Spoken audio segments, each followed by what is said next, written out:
मेरी पत्नी मार्था के अंतिम संस्कार पर मैं बारिश में अकेला खड़ा था। मैं वॉटर हूं, 67 साल का, और मैंने देखा कि वे उसकी चिता को पर्वतीय दृश्य श्मशान की ठंडी धरती में उतार रहे हैं। वहां का चैपल खाली था। सिर्फ मैं, एक युवा पादरी जो कभी मार्था से नहीं मिला, और 33 वर्षों की यादें एक देवदार के डिब्बे में बंद थीं। मैंने अपने फोन को निकाला, आदत से। कोई मिस्ड कॉल नहीं, कोई संदेश नहीं। मैंने इंस्टाग्राम खोला।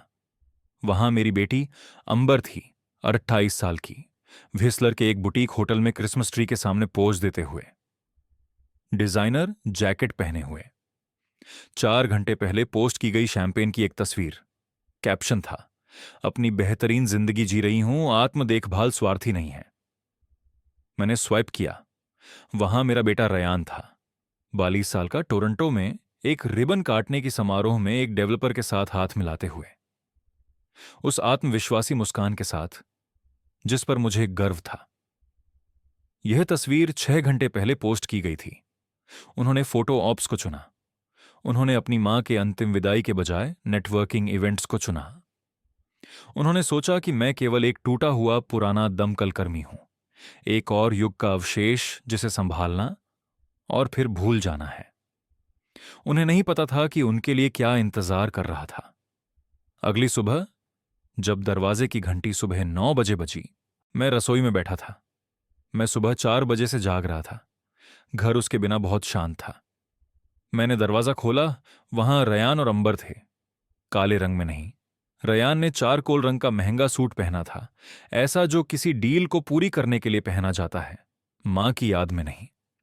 अंबर ने क्रीम रंग का एथलीजर पहना था, शायद लुलुलेमोन। उसके बाल ऊंची पोनीटेल में बंधे हुए थे।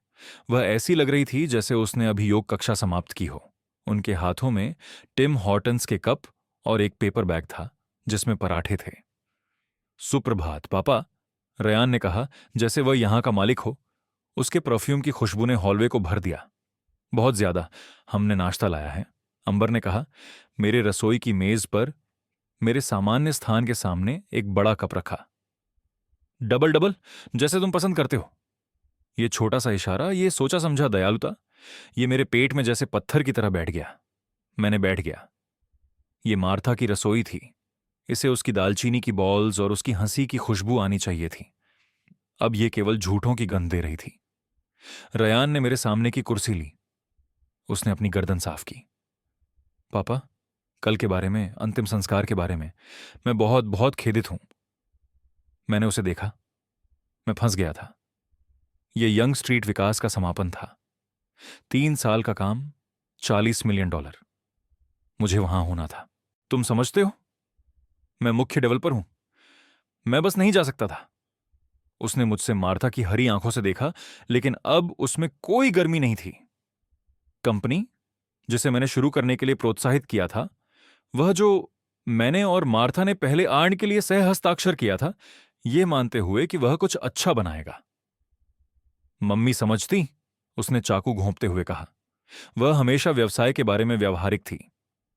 अंबर, जो अपने फोन की जांच कर रही थी, ने आखिरकार नजरें उठाईं। और मेरा इवेंट पापा, यह बहुत बड़ा था। एक प्रमुख वेलनेस कंपनी के साथ एक ब्रांड साझेदारी। मेरे पास एक अनुबंध था। मैं इसे रद्द नहीं कर सकती थी, वे मुझे मुकदमा करते। ब्रांड साझेदारी, ये शब्द बस वहीं लटके रहे। मैंने अपनी बेटी को देखा, 38 की उम्र में। वह फिल्टर्स और स्पॉन्सरशिप का एक निर्माण थी। मुझे एक 6 साल की लड़की याद आई, जो हमारे गोल्डन रिट्रीवर के मरने पर 1 हफ्ते तक रोई थी, जिसने स्कूल जाने से इनकार कर दिया था क्योंकि वह घर पर रहना चाहती थी और कुत्ते का हार अपने तकिए के नीचे रखना चाहती थी। वह लड़की कहां गई? यह जटिल है, अंबर ने कहा। तुम नहीं समझोगे, यह मेरा काम है। मैंने चुप्पी को खींचने दिया। वैसे भी मैं बहुत दुखी हूं, उसने अपनी कॉफी की चुस्की लेते हुए कहा। यह बहुत तेजी से हुआ, बहुत तेजी से। मार्था ने 9 महीने तक हृदय रोग से लड़ाई की। 9 महीने अस्पताल में जाने, दवाइयों के समायोजन और धीरे धीरे अपनी ताकत खोने के। 9 महीने जहां मैंने हर दिन उसका हाथ पकड़ा। 9 महीने जहां रयान विकास में व्यस्त था और अंबर एक स्पॉन्सर किया हुआ रिट्रीट छोड़ नहीं सकती थी। हमने फूल भेजे, रयान ने बीच में ही कहा। एक बड़ा अरेंजमेंट, बहुत सुरुचिपूर्ण। मुझे फूल याद थे। वे अंतिम संस्कार हॉल में एक कार्ड के साथ आए थे जिस पर लिखा था, रयान और अंबर मिलर की तरफ से। उन्होंने खुद इसे लिखने की भी जहमत नहीं उठाई थी। यह प्रिंटेड था। पापा, हमें बात करनी है, रयान ने कहा। नकली सहानुभूति खत्म हो गई। हमें व्यावहारिक होना होगा। तुम्हारा क्या मतलब है? मेरा मतलब है, उसने अंबर की ओर एक त्वरित नजर डालते हुए कहा, हमें सभी के भले के लिए संपत्ति का निपटारा करना होगा। वह खड़ा हुआ, दरवाजे के पास अपने चमड़े के ब्रीफकेस की ओर गया और उसे वापस मेज पर लाया। ताले की आवाज ने शांत रसोई में गूंज उठी। उसने एक मोटी फोल्डर निकाली और उसे मेज पर खिसका दिया। यह क्या है? मां का वसीयत, उसने कहा। उसकी आवाज गंभीर हो गई। या वास्तव में इसका अभाव। वह बिना वसीयत के मरी, पापा। कोई वसीयत नहीं, जिसका मतलब है कि बीसी कानून के तहत संपत्ति का बंटवारा होगा। तुम्हें प्राथमिक हिस्सा मिलेगा, लेकिन बाकी बच्चों में बांटा जाएगा। मेरा खून ठंडा हो गया। यह घर, अंबर ने सही समय पर कहा, यह घर 8 मिलियन का है पापा। इस बाजार में शायद और भी। यह काफी संपत्ति है जो यहां बैठी है। रयान ने सिर हिलाया। बिल्कुल, और ईमानदारी से कहूं, तुम्हें अब इस बड़े घर की जरूरत नहीं है। यह तुम्हारे लिए बनाए रखना बहुत मुश्किल है। सीढ़ियां, यार्ड, तुम सिक्कामवन के हो। तुम्हें एक कोंडो में होना चाहिए, कुछ आसान। वॉटर ने फोल्डर खोला। उसके अंदर रियल एस्टेट की सूचियां थीं। न्यू वेस्टमिंस्टर में एक बेडरूम वाले कॉन्डो, छोटे सस्ते स्थान। हम पहले ही एक रियल्टर से बात कर चुके हैं, रयान ने कहना जारी रखा। वह इसे अगले हफ्ते लिस्ट कर सकती है। हम शायद फरवरी तक इसे बंद कर सकेंगे। तुम अपनी हिस्सेदारी लेकर जाओगे, कुछ छोटा खरीदोगे और फिर भी पैसे बचे रहेंगे। और तुम्हारी हिस्सेदारी का क्या? मैंने धीरे से पूछा। रयान मुस्कुराया, लेकिन उसकी आंखों में वो मुस्कान नहीं थी। खैर, जाहिर है, अंबर और मैं तुम्हारी प्राथमिक हिस्सेदारी के बाद बाकी को बांटेंगे। ये तो सही है, हम भी उसके बच्चे हैं। सही है, मैंने दोहराया। पापा कृपया, अंबर ने कहा, मेरी हथेली पर हाथ रखते हुए। उसकी नाखूनें सुंदर और सजा संवरा हुआ था। इसको कठिन मत बनाओ। हम सभी दुखी हैं, लेकिन हमें समझदारी से काम लेना है। बाजार इस समय गर्म है। अगर हम इंतजार करेंगे तो हमारी कीमत कम हो सकती है। उसने तो रोने की भी कोशिश नहीं की। यह घर, मैंने धीरे धीरे कहा, यही वह जगह है जहां हमने तुम्हें पाला। यहीं तुम्हारी मां ने जन्मदिन की केक बनाई। यहीं हमने क्रिसमस की सुबह मनाई और उसने तुम्हें बाइक चलाना सिखाया। बिल्कुल, रयान ने कहा, यह यादों से भरा हुआ है। लेकिन पापा, ये केवल यादें हैं। तुम यादों में नहीं रह सकते। तुम्हें वास्तविकता में जीना होगा। और वास्तविकता यह है कि यह 2.3 मिलियन का संपत्ति है जो बर्बाद हो रहा है। 2, 3, उसने पहले ही इसका मूल्यांकन करवा लिया था। मुझे समय चाहिए, मैंने कहा। रयान का धैर्य जवाब दे गया। वह 42 वर्षीय डेवलपर नहीं था। वह एक बिगड़ैल बच्चा बन गया था जो अपनी मर्जी नहीं पा रहा था। तुम्हें समय की जरूरत नहीं है। यह कोई जटिल बात नहीं है। लिस्टिंग समझौते पर साइन करो। हमें इसे संभालने दो। तुम दुखी हो। तुम सही से सोच नहीं पा रहे हो। मैं खड़ा हो गया। मेरे 67 साल के अनुभव ने मेरे घुटनों को दुखाया, लेकिन मैंने कुछ और महसूस किया। एक ठंडी, तेज गुस्सा जो मैंने अपनी आखिरी अग्नि कॉल के बाद महसूस किया था। मैं चाहता हूं कि तुम यहां से जाओ, मैंने कहा। पापा, बेवकूफ मत बनो, रयान ने चिढ़ाते हुए कहा, आगे झुकते हुए। यह घर आधा हमारा है। तुम इसे बस नहीं रख सकते। हमारे पास कानूनी अधिकार है। मेरे घर से बाहर जाओ। तुम इसे लेकर पछताओगे, अंबर ने कहा। उसकी आवाज गुस्से में कांप रही थी। हम तुम्हारी मदद करने की कोशिश कर रहे हैं। मैंने दरवाजे की तरफ बढ़कर उसे खोला। जनवरी की ठंडी हवा अंदर चली आई। वे चले गए, लेकिन मैंने रयान को फोन पर सुना, इससे पहले कि वह अपनी कार तक पहुंचता। वह अपने वकील को फोन कर रहा था। मैंने दरवाजा बंद किया और वहां चुप्पी में खड़ा रहा। फिर मुझे सुरक्षा जमा बॉक्स की चाबी याद आई। मार्था ने यह मुझे 2 हफ्ते पहले दी थी, जब वह मरने वाली थी। उनके हाथ इतनी तेजी से कांप रहे थे कि वह इसे ठीक से पकड़ नहीं पा रही थी। उन्होंने इसे मेरे हाथ में दबा दिया था अस्पताल में। जब मैं चली जाऊं, उन्होंने फुसफुसाते हुए कहा, बैंक जाओ, बॉक्स 307, उन्हें मत बताना, किसी को मत बताना, केवल तुम। तब मैंने इसे नहीं समझा था, अब समझ गया। मैं मेन स्ट्रीट पर रॉयल बैंक की तरफ चला गया, वही बैंक जहां हम 40 साल से जा रहे थे। मैंने उन्हें मार्था का मृत्यु प्रमाण पत्र और चाबी दिखाई। प्रबंधक, एक महिला जिसका नाम पेट्रिशिया था और जो मार्था को जानती थी, मुझे वॉल्ट में ले गई। उसने मुझे एकांत दिया। बॉक्स 317 के अंदर एक भूरे रंग का लिफाफा और एक यूएसबी ड्राइव था। लिफाफे पर मेरा नाम लिखा हुआ था, मार्था के हाथ की लिखाई में। मैंने इसे कांपते हाथों से खोला। अंदर एक पत्र था, कई पृष्ठों का, और कुछ और, एक दस्तावेज। शीर्षक ने मेरा दिल रोक दिया। भूमि, स्वामित्व का हस्तांतरण, पंजीकृत मालिक वॉटर जेम्स मॉरिसन। तारीख 3 महीने पहले की थी। मार्था ने घर को मेरे नाम पर स्थानांतरित कर दिया था, इससे पहले कि वह बहुत बीमार हो जाएं, इससे पहले कि वह अपनी ताकत खो दें। लेकिन वह पत्र था जिसने मुझे तोड़ दिया। मेरे प्रिय वॉटर, यह शुरू हुआ। अगर तुम इसे पढ़ रहे हो तो मैं जा चुकी हूं और मुझे बहुत बहुत खेद है। मुझे खेद है कि मुझे तुमसे रहस्य रखने पड़े। मुझे खेद है कि हमारे बच्चे वह बन गए हैं जो वे हैं। सबसे ज्यादा मुझे खेद है कि तुम अब अकेले हो, लेकिन तुम असहाय नहीं हो। मैंने यह सुनिश्चित किया। मुझे पता है कि तुम उलझन में हो। मुझे पता है कि रयान और अंबर तुमसे मिले। मुझे पता है कि उन्होंने घर की मांग की। मुझे पता था कि वे ऐसा करेंगे क्योंकि मेरे प्रिय, वे वर्षों से हमसे मांग कर रहे हैं। और मैं बहुत कमजोर थी, बहुत डरी हुई थी नहीं कहने के लिए। रयान ने हमसे 180,000 उधार लिया था। क्या तुम याद करते हो, 5 साल पहले उसके निवेश के अवसर के लिए उसने हमें 6 महीने में वापस करने का वादा किया था। उसने कभी नहीं किया।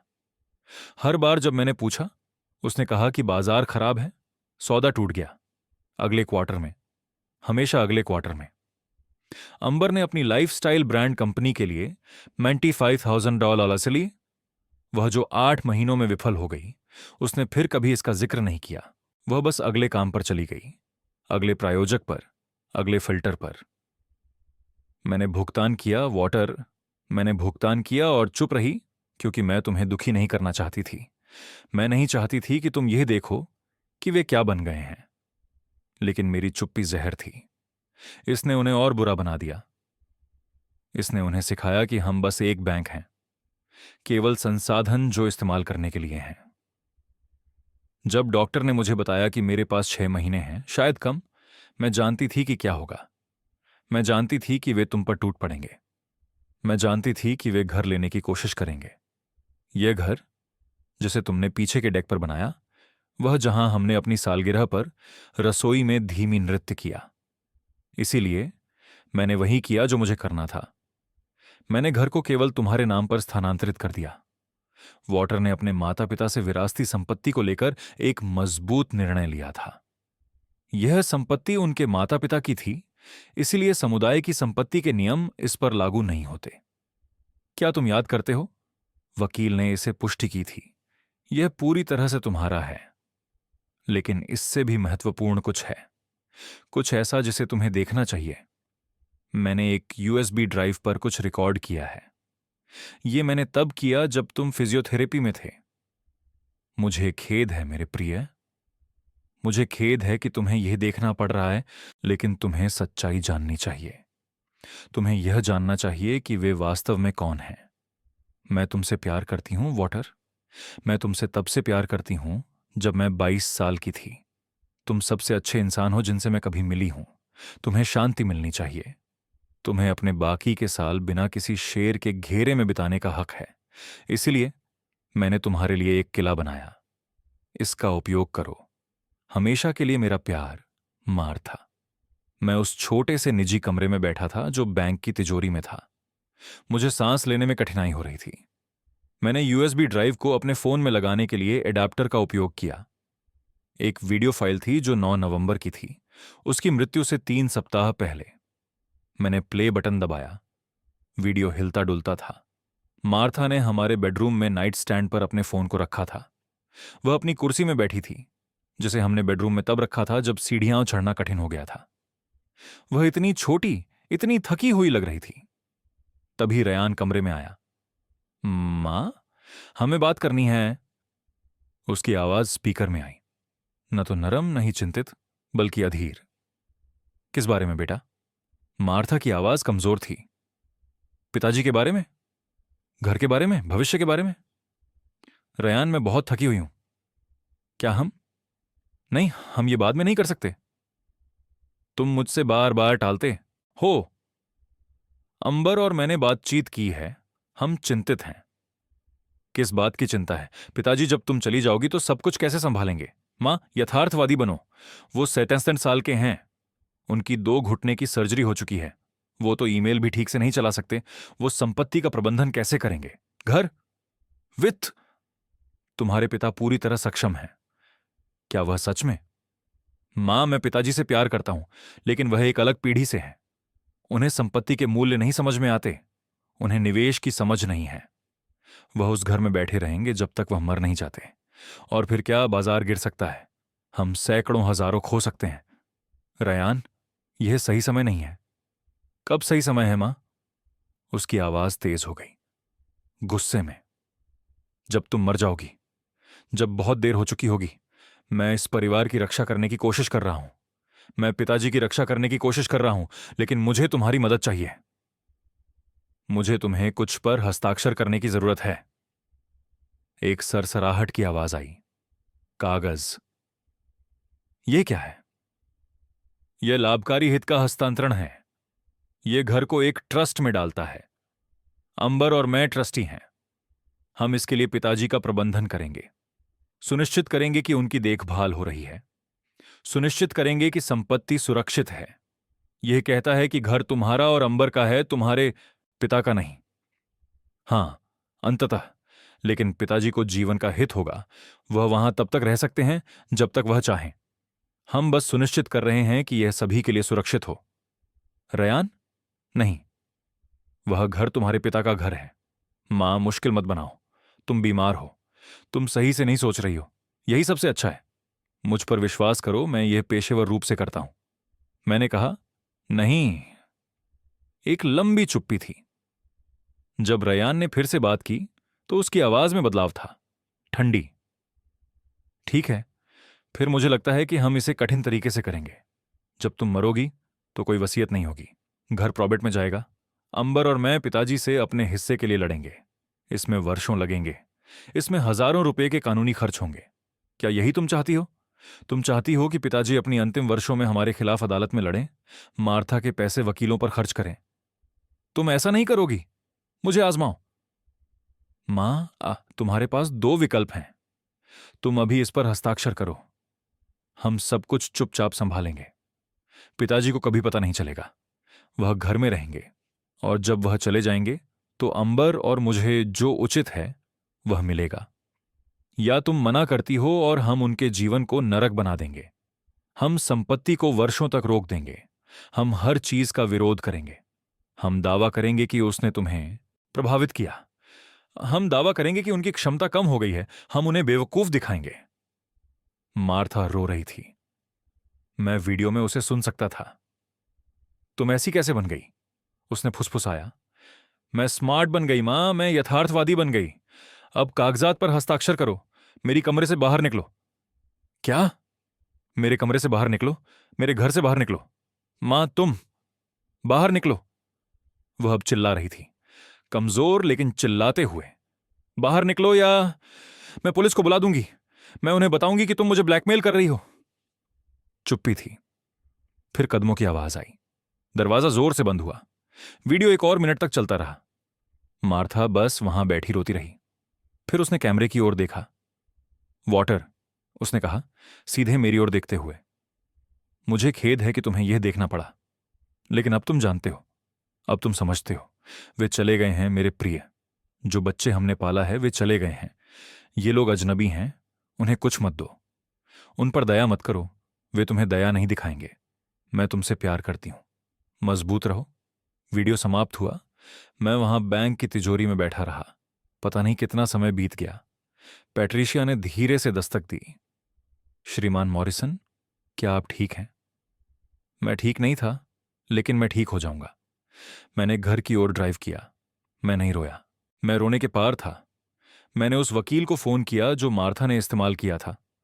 उसका नाम ट्रांसफर दस्तावेज पर था, शारोन चेन। उसने उस शाम मुझसे मिलने के लिए सहमति दी। आपकी पत्नी बहुत समझदार महिला थीं, शारोन ने कहा जब मैंने उसे सब कुछ दिखाया। यह घर पूरी तरह से आपका है, कोई दावा नहीं। ट्रांसफर सही तरीके से किया गया था। वह मानसिक रूप से स्वस्थ थीं। हमारे पास डॉक्टर का आकलन है, नोटरी का हस्ताक्षर। यह सब कुछ मजबूत है। वे लड़ने वाले हैं। मैंने कहा, उन्हें लड़ने दो, वे हारेंगे। और श्री मॉरिसन, एक और बात है। आपकी पत्नी ने आपके पोते पोतियों के लिए एक ट्रस्ट स्थापित किया है। रयान के 2 बच्चे, अंबर की बेटी, उसने उनकी शिक्षा के लिए इसमें 2,000 रुपये डाले। लेकिन एक शर्त है। वह शर्त क्या है? रयान और अंबर इसे नहीं छू सकते। यह सीधे बच्चों के पास जाएगा जब वे 18 साल के होंगे। आपकी पत्नी ने यह सुनिश्चित किया। उसने मुझसे कहा कि वह कुछ बचाना चाहती थी, अगली पीढ़ी के लिए कुछ पवित्र। 2 छाबाज खाजी छलार, पैसे जो मार्था ने अपने माता पिता से विरासत में लिए थे, पैसे जो उसने दशकों से बचाए थे। उसने इसे कहीं सुरक्षित रखा था। कहीं रयान और अंबर इसे नहीं चुरा सकते थे।